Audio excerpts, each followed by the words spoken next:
Welcome to Up Close and Personal. This is Malcolm Berman, and today my guest is the Reverend Fletcher Harper, who we are told we can just call Fletcher, which might be easier for me. Good morning. Good to see you, Malcolm. Same here. Anyway, what I wanted to find out about you personally, not necessarily as a minister right now, but how you got to be it. Was this a calling that you had? Did you have it as a child? Did you come from a religious family? How did you happen to choose this? I guess it would be, I don't know if it's called a profession or a destiny. A little of both, I think. I mean, my family was, I'm Episcopalian, which is a branch of Christianity, and I grew up. Both my parents were Episcopal. We went to church growing up, and it was a mix of, interesting and good and boring, which is what a certain amount of religion is. Um, but I think, my dad, for many years was an active member of Alcoholics Anonymous. And that I think I know that had a life-saving impact for him and was a deeply spiritual part of his life. So I grew up with, a formal religious background, but also that um, as part of my life. And I think that any real religious life has a little bit of the formal, but it's the less formal stuff that is where the real thing happens. So when you went to school, did you know, like, when did you know that you were going to become a reverend? You know, um, my senior year in college, I was scheduled and ready to go off to the Peace Corps. And then, totally out of the blue, my dad dropped dead of a heart attack in the January of Mhm. my senior year. And it was just shattering. And so I didn't go to the Peace Corps because I just didn't feel that I could leave and make it work.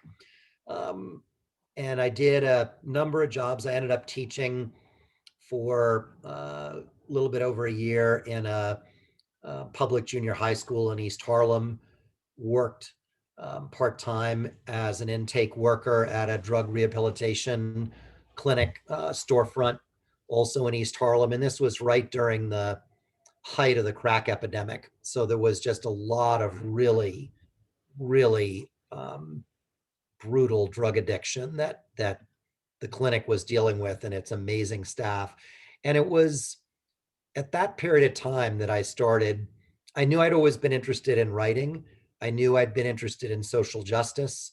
Um, and I think it was the combination of my own grief and suffering after my dad died, and seeing the suffering of the folks who were struggling with addiction to crack and to heroin, that things started to come together. And I realized at that point that I felt what you'd call a spiritual calling.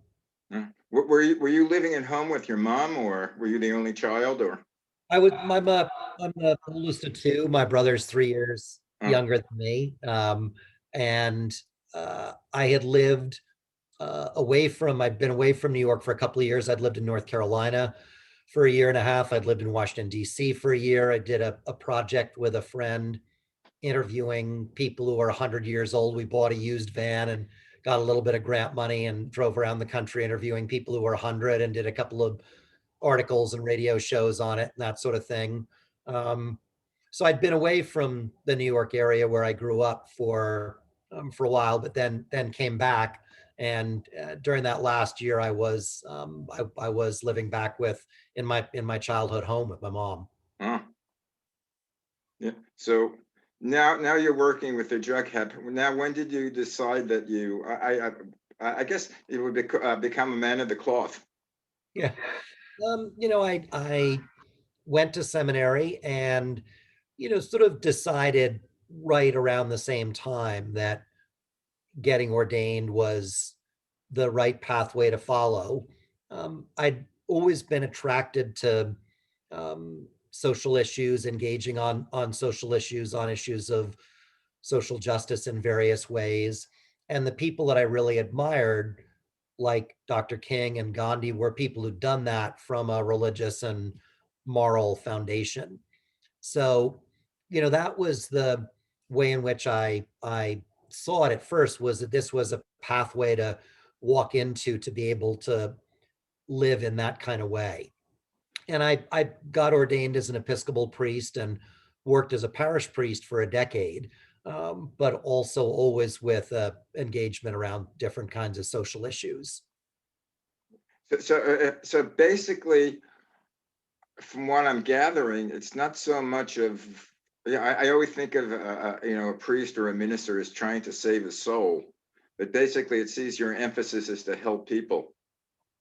I think it's a combination of, um, I think religion for me is a couple of things.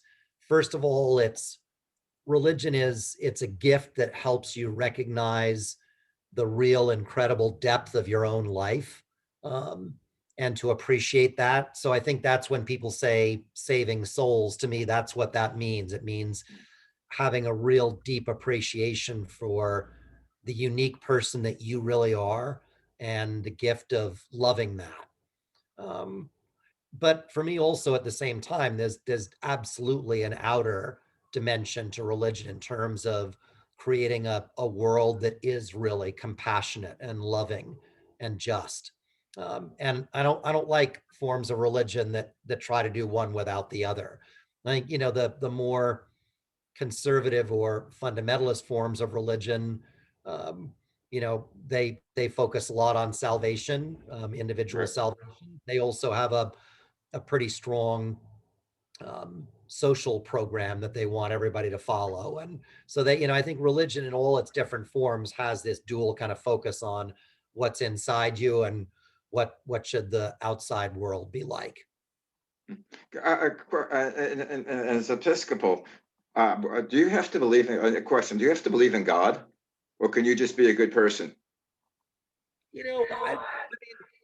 I think that you're supposed to believe in God, but I think that the sort of deeper thing is, if um, look, here's the reality. I think people start out and they have belief, but I think anybody who's honest says that as you go through life, you question that belief. If you don't, you've pushed the pause button somewhere, and it's not healthy. So I think, like just about everybody, I've gone through periods of my life where I felt, yeah, I do believe in God. Then I've also gone through periods of time where I had to admit that if I was being honest, like, I'm not sure I do. Um, and you go through these different seasons. You recognize sometimes that what that kind of dynamic represents is that the picture of God that you had was, maybe a little bit childish, or not as grown up as, we're meant to be. So I think that, it's a journey.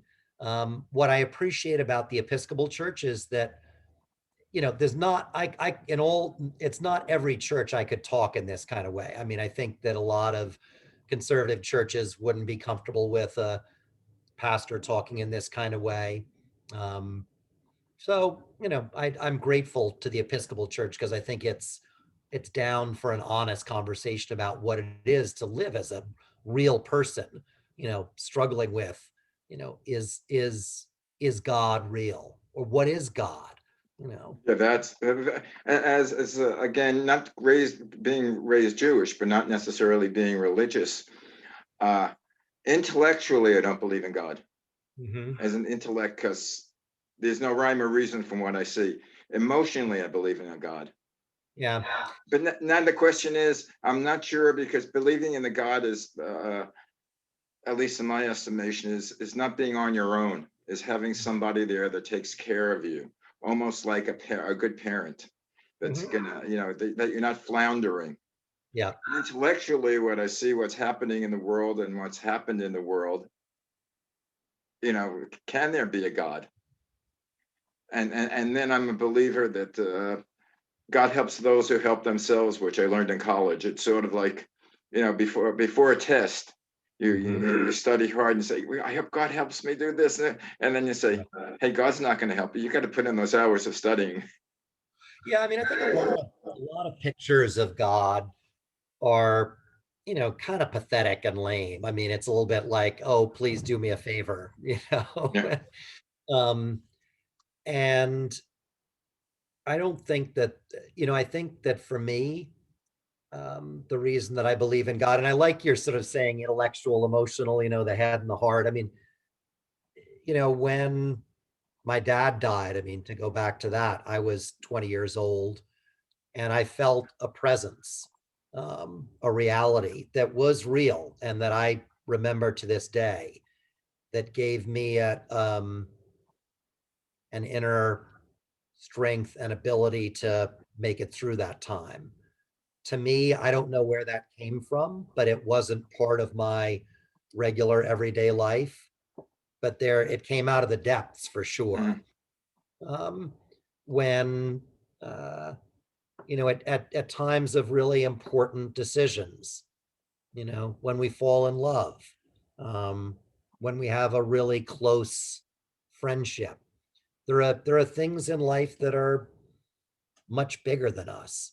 And to me, that's the realm out of which, when I talk about God, that's the territory that I'm talking about. It's something that's, and to be honest, I don't care so much about whether it gets called by the name of God or not. But I do care that we find ways to talk about that stuff and to acknowledge it, because I think that, you look at life today. I mean, when, we're going to come back from the pandemic, everybody's going to be urging us to go shopping as much as possible, as if that's the purpose of life. And there's nothing wrong with Yeah. going shopping, but it's not the purpose of life. And I think that, having a sense of what your purpose is, what, who you really are. You don't necessarily need religion for that, but I think that some of those practices can help. Right. Well, what I question is there is there a purpose? Mhm. Is it sort of, we're put here, but it's sort of like random. It's there's no rhyme or reason. It's just that what happens is luck, and it depends on what you do with it. Mhm. People have a crossroad. They can go to the left or to the right or wherever. Different people choose different ways. But is it destined that we do that? Yeah, I mean, I think I'm not a big sort of everything is predestined, just because I think we do make choices. I think we do have choices. I mean, everybody. I mean, I've certainly made Mm. good choices and terrible choices at different times in my life. So based on that, I believe there's some level of free will involved. And I do think that, there's also a question of why is it that we have certain skills or things that we're good at Mm. or things that we're drawn to doing. You're a communicator. You create these kinds of public conversations. Where does that skill come from? Mm. Um, Well, as they would say, it's God's gift. yeah, I mean, Okay. and I don't, and again, I don't, I think that conversation about, I don't like conversations where, it's like you have to try to prove that God exists. Because to me, that comes at it from the wrong way. I mean, I don't want to force feed God to anybody. Mm. I I I want to talk about what's important in life and why it's important and what's the authority on which I base my judgment that something's important. Mm. To me, I think that, you know, having us have places to dig into life in those kinds of ways really matters and is really important. Um, and to me, that's the function of religion. Now, a Mm. lot of religion doesn't function that way. A lot of religion, tells people what they ought to do, tells Mm. people what they ought to believe, provides verbal formulas to use to, and, uh, you know, that's okay. I just think that as people grow and mature, if that's all that religion is, I don't think it ends up being that helpful. It can help preserve the status quo, but not really make the kind of changes that religion can make beautifully. Um, Yeah, well, the thing that, not that I have against religion, but well, I do have against religion is that people do good because they're afraid of God. God is sort of like a punitive father. So you got to Yeah, do this. So God's going to punish you. It's not you doing things, for the goodness of it because it's right. It's because otherwise, you're going to be punished. So a lot of people do bad things and say, "Oh, I, hope God doesn't find out," yeah, which of yeah. course, No, it is odd. I mean, a lot of people have that kind of. I think some of that is the upbringing that many of us had, where our parents talked about God or religion in that kind of way. It was like a "don't do this" list, and it was also sort of a, like you said, it was punitive, and it was a language of alienation and threat, without any love and without any passion and without any, it was like all the bad stuff and none of the good stuff. right. Um, and I think that's, you know, that kind of religion doesn't do much good. And frankly, it's dying out. I mean, it was propped up for a while because people felt like they had to go to church or go to synagogue or whatever. But that's that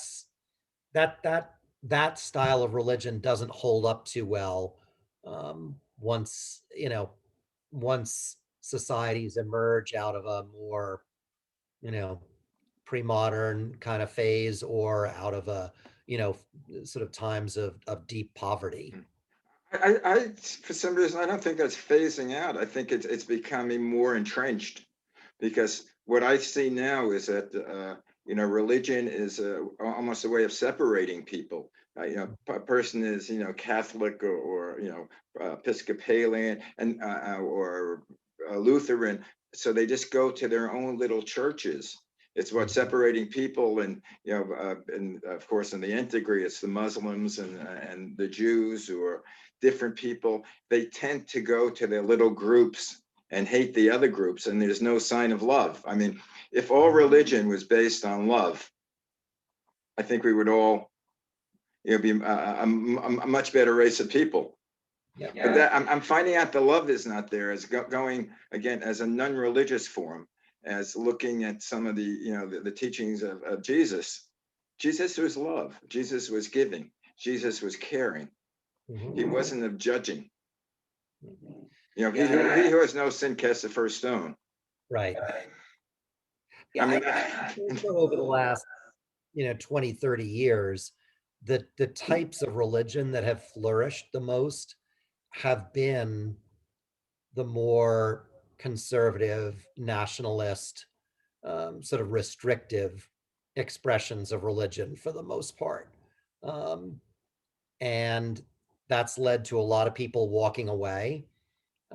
Some people say that religious retrenchment is because in the world that we live in today, everything's changing so fast that people need something to hold on to, give them a sense of normalcy and continuity in a period of time when so much stuff is changing. I mean, I don't know what causes it, but it's certainly happening in every major religion around the planet. And I think the problem is that it ends up being a pretty deadly kind of religion.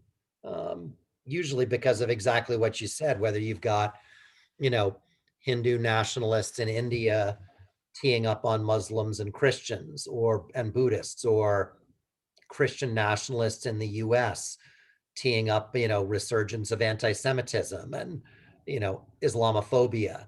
Um, it's just not good.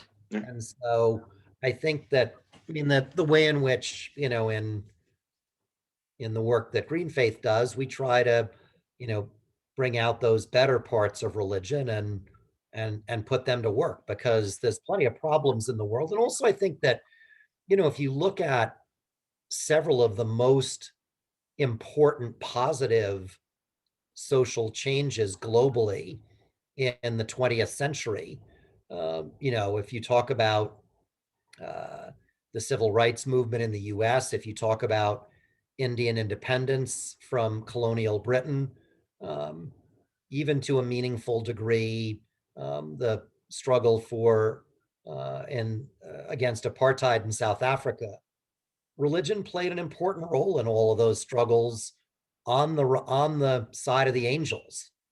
And were there religious people who were on the wrong side of history with that? Yeah. But there was a moral, spiritual, positive vision. And in many cases, sort of religious people who were leaders in those movements. Without that energy, it wouldn't have been what it was. Right, but the thing that I see is a lot of these people, sort of the Martin Luther Kings or the Gandhis, weren't necessarily doing it because it was God's will, because they thought it was right, but it wasn't necessarily right because it was religiously right.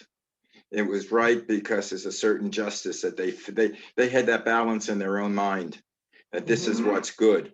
But I Yep. didn't necessarily think it was a religious type of things, even though they worked, they were religious people. You know what I'm Well, saying?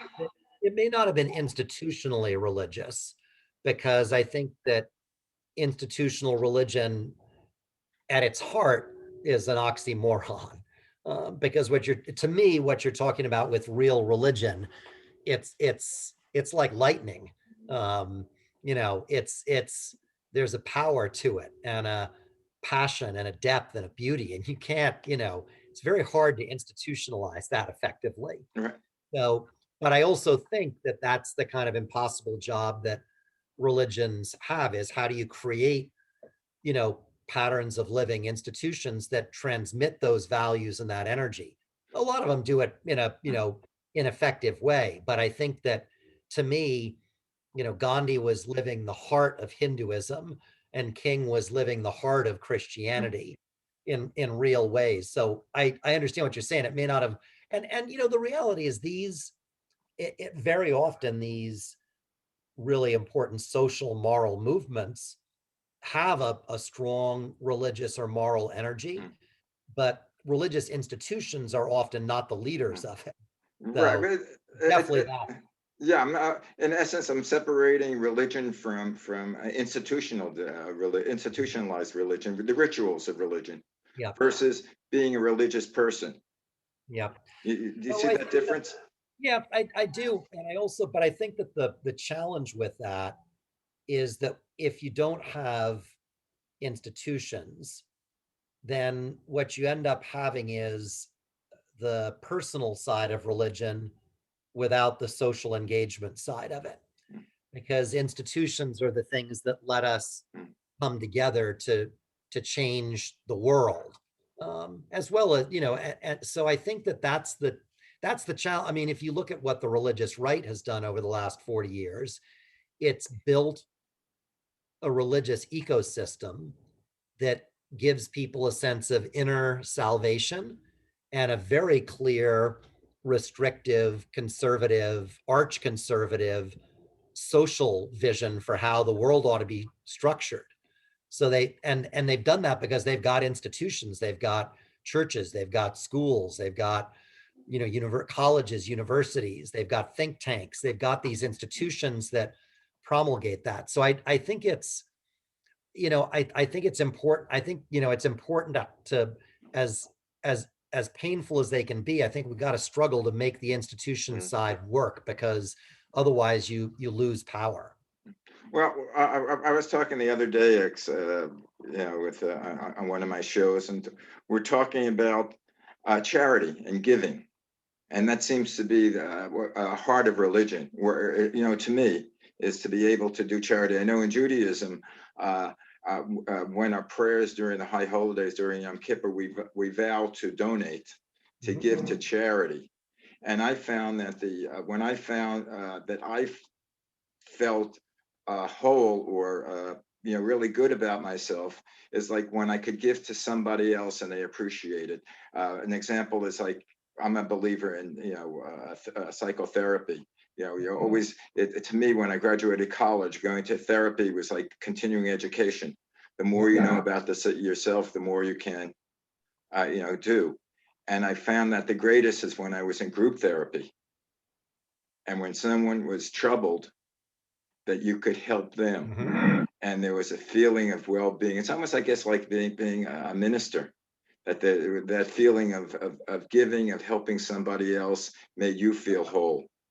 Now, I don't know whether being a minister, you felt it was the Yep. influence of God helping you, but I know when I did it, it was just a warm feeling that I could give. Yep. Yeah. Yeah. No, I think there's sort of two, there's the charity and giving mercy and compassion, love directly.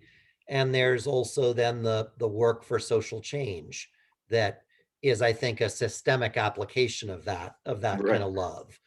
I think it's, again, there's the personal and there's the collective dimensions to things, and both really matter. Mhm.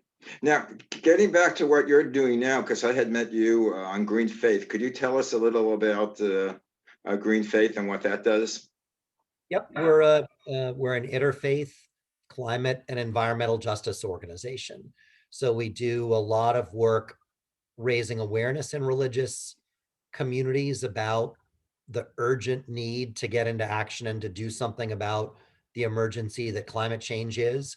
We're part of social movements that are doing that work. We've been a leader in the fossil fuel divestment movement. We're taking on, along with other allies, banks and financial institutions that are continuing to fund the destruction of the climate and the destruction of the planet. Um, we were involved in helping organize religious people to be part of the major climate marches um, that have happened over the past 5 years, 6 years. And we organize local green faith circles where people from different religions get together and they identify what the issue is in their region or their community, and they go to work on it. Mm. So whether it's pushing back against new fossil fuel infrastructure or deforestation, or pushing for 100% renewable energy commitments, that's what those circles do. Do you find that this is becoming very politicized? That what you want, or sort of like the power structure. I know, getting back to our last president, it seems to be everything that was good seemed to have some sort of political meaning.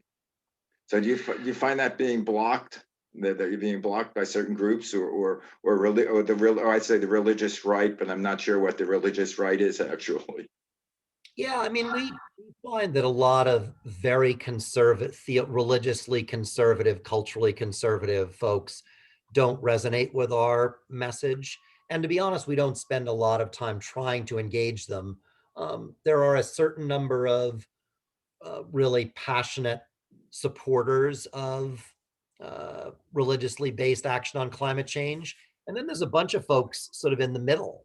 And that's where we spend a bunch of our time, is how do we create opportunities for these people to go into action and to get more engaged, to recognize that the deepest values that they have are what tell them that they need to stand up and be counted. So that's what we spend our time on. So, do you deal just with basically different ministers having, or do you get together and do different groups or going to different churches to Yeah, speak no, to the congregation? we deal with rabbis, ministers, imams, priests. We also work a lot with everyday people who are members of those institutions and who really want to, who feel this sense of, that feel compelled about needing to do something about this because the issue is so serious. So So on a practical level, give us an example of what they do. What they do? They go out and preach or talk to their congregation, or so they do that. So a concrete example, year and a half ago, a couple of years ago in New Jersey, the governor had proposed 4 new fossil fuel plants for licensing. And one of our green faith circles, one of those plants was going to be right in its backyard. And they realized that they didn't want that to happen. So they got involved. They educated the members of their congregation about what was happening. They joined a coalition of groups that was opposing the new fossil fuel plant.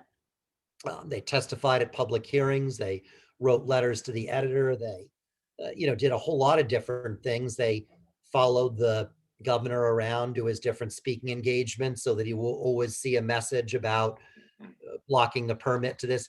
And after about 2.5 years of concerted effort, they won. The governor backed off. He pulled the permits for the project, and instead of putting a fossil fuel plant there was a new battery electric storage facility to help power the state's mass transit fleet with clean energy.